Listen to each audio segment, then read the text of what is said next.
justement de ce climat entre Israéliens et Palestiniens et de ce dossier donc des prisonniers en grève de la faim avec Amir Badran. Bonsoir, vous êtes avocat à Yafo. Bonsoir Emmanuel Navon, professeur de relations internationales à l'université de Tel Aviv. D'abord un mot sur ce qu'a dit Herzog aujourd'hui. Est-ce que vous avez l'impression qu'on est au bord d'une troisième intifada? Est-ce que ça y ressemble ou pas, Amir Badran?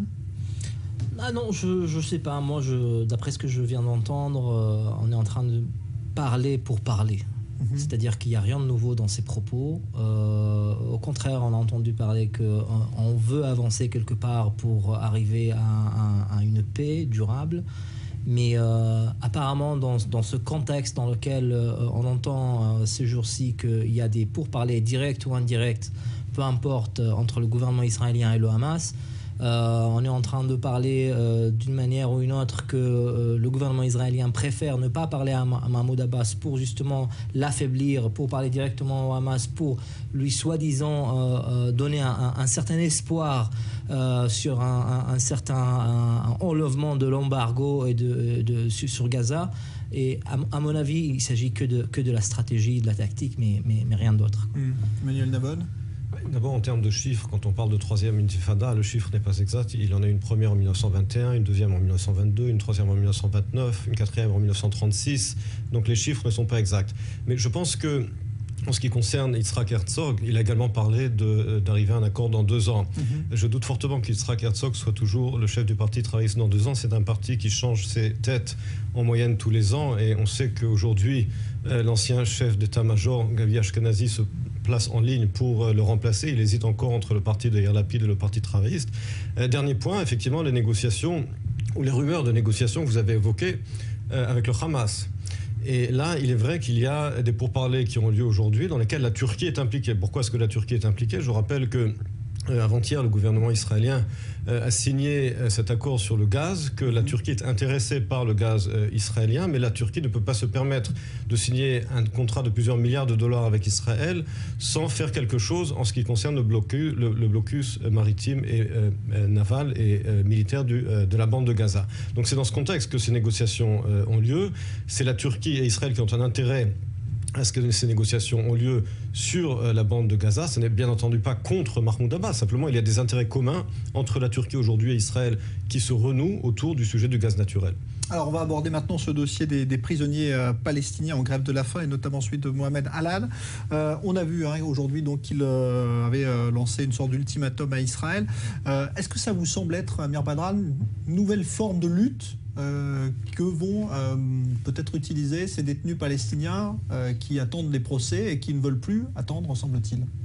Alors justement, pour aborder ce point très intéressant que vous évoquez, il faut d'abord, et pour mieux le comprendre, il faut d'abord essayer de voir, de chercher quelle est la raison d'être de cette grève de la faim. Et on est en train de parler d'un sacrifice, d'un très haut sacrifice personnel de ces prisonniers politiques, en fait, qui mettent en risque leur vie carrément, et au nom de ce principe, au nom duquel ils veulent atteindre leur liberté, mais surtout ils veulent évoquer un grand problème qui existe en Israël de la détention administrative des prisonniers politiques palestiniens, qui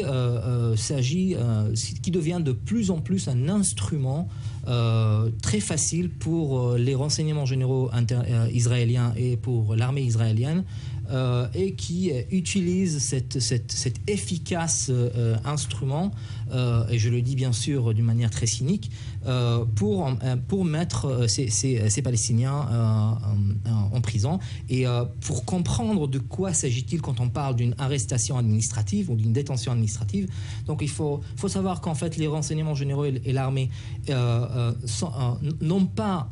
Ils sont en aucun besoin, en aucune exigence, ils n'ont pas le devoir d'avancer des preuves contre ces gens-là pour les incarcérer.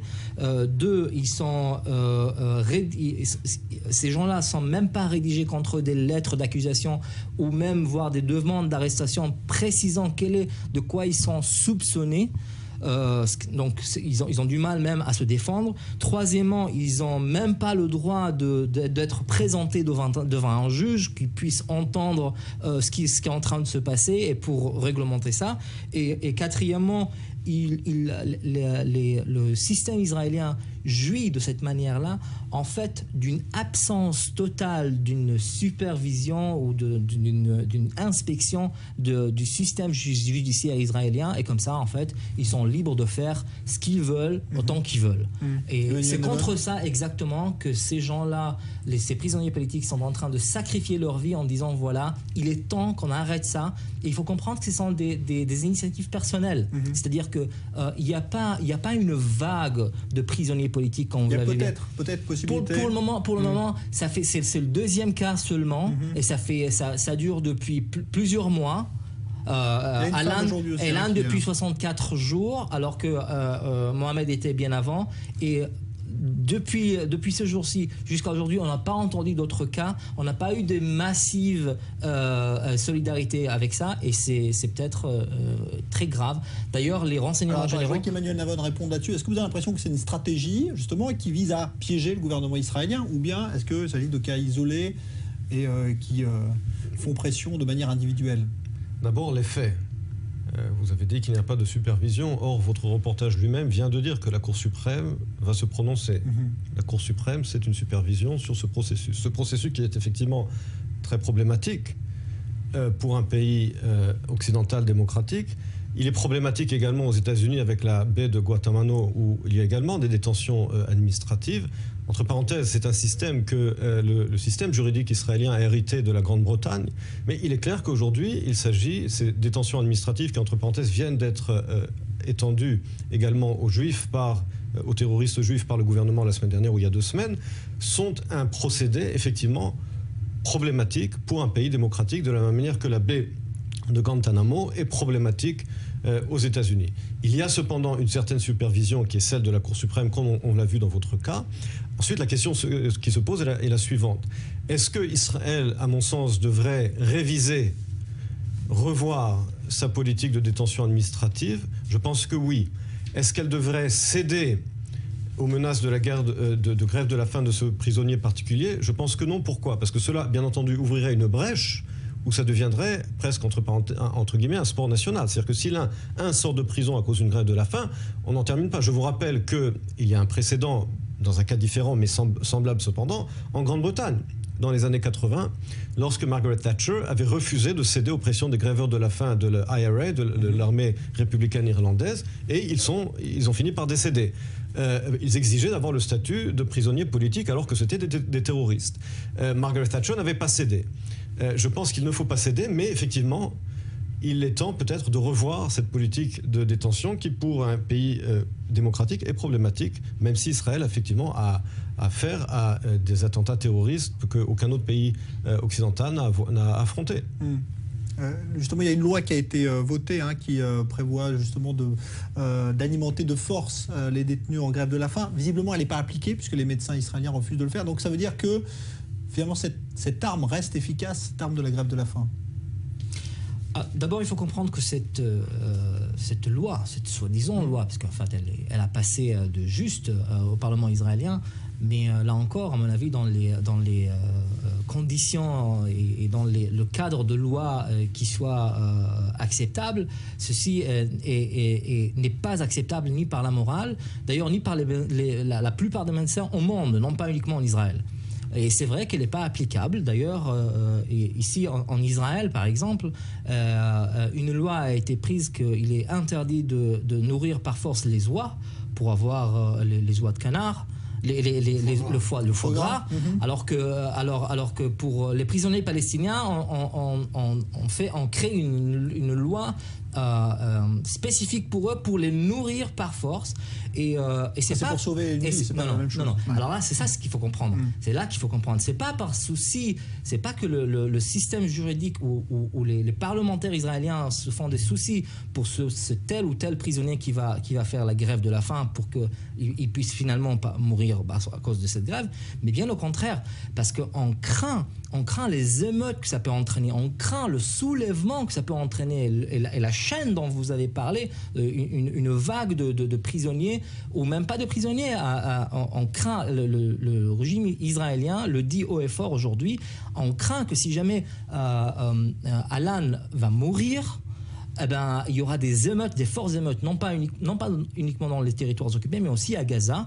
Et ce qui est encore plus fort que le régime israélien craint, c'est en fait la scène internationale, les émeutes et la résonance que ça peut avoir sur la scène internationale, qu'un prisonnier préfère de mourir alors que devant la possibilité de vivre sans dignité, sans honneur et sans aucun droit le plus basique possible. À votre avis, Israël a intérêt à libérer, peut-être que la Cour suprême décidera d'ailleurs de le faire demain, ce prisonnier, pour éviter de se retrouver dans des situations embarrassantes? Écoutez, je viens de répondre à votre question. J'ai dit qu'Israël ne doit pas céder sur ce prisonnier, de la même manière que Margaret Thatcher n'avait pas cédé concernant les prisonniers de l'IRA. Est-ce qu'il y avait une émeute internationale contre la Grande-Bretagne à l'époque? Non. Donc ce n'est pas une question d'émeute internationale. C'est que, comme je l'ai dit, je pense qu'Israël ne doit pas céder sur le cas de ce prisonnier, mais Israël doit, à mon sens, revoir effectivement sa politique de détention administrative. Mais cette loi ne marche pas, cette loi qui visait justement à alimenter de force les détenus. On voit bien qu'elle est techniquement pas appliquée. C'est une loi contre laquelle je me suis moi-même prononcé. Je pense que le droit de faire la grève de la faim est un droit. On a le droit c'est un moyen de protestation. Et si des terroristes veulent mourir de faim, c'est également leur droit. Je pense que ce n'est pas à l'État de les empêcher. Et qu'encore une fois, le fond du problème, cette loi ne traite pas le fond du problème. Je pense que éthiquement, je suis contre ce genre de loi. De la même manière que je suis, bien que l'exemple est vraiment déplacé avec le foie gras, mais de même que je suis contre les tentatives d'empêcher la production de foie gras. Non, mais cette loi n'est pas passée non plus. Je suis également contre cette loi. Je suis pour une liberté totale. Si les gens veulent manger du foie gras, ils doivent avoir le droit de manger du foie gras. Mais pour revenir sur notre sujet, je pense que cette politique doit être revue. Cette loi, effectivement, ne touche pas au fond du problème. À la fois, Israël fait face à un terrorisme comme quasiment aucun autre pays occidental au monde, comme les États-Unis. Les États-Unis, comme je le dis, ont la baie de Guantanamo. Le président Obama ne l'a toujours pas fermée.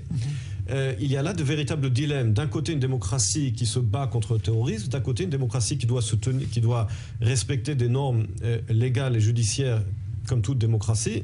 Pour citer un des arrêts de la Cour suprême écrit à l'époque par le juge Aaron Barak, qui avait dit pendant ce qu'on appelle la deuxième intifada, qui est déjà la cinquième, parfois une démocratie doit savoir se battre avec un bras dans le dos. Ce qui signifie pas qu'il ne faille pas se battre, il faut se battre, mais effectivement, les détentions administratives sont problématiques, ce qui ne signifie pas qu'il faille céder sur ce cas précis, car cela ouvrirait une brèche dont on peut voir le début, mais pas la fin. Merci Amir Badran, merci.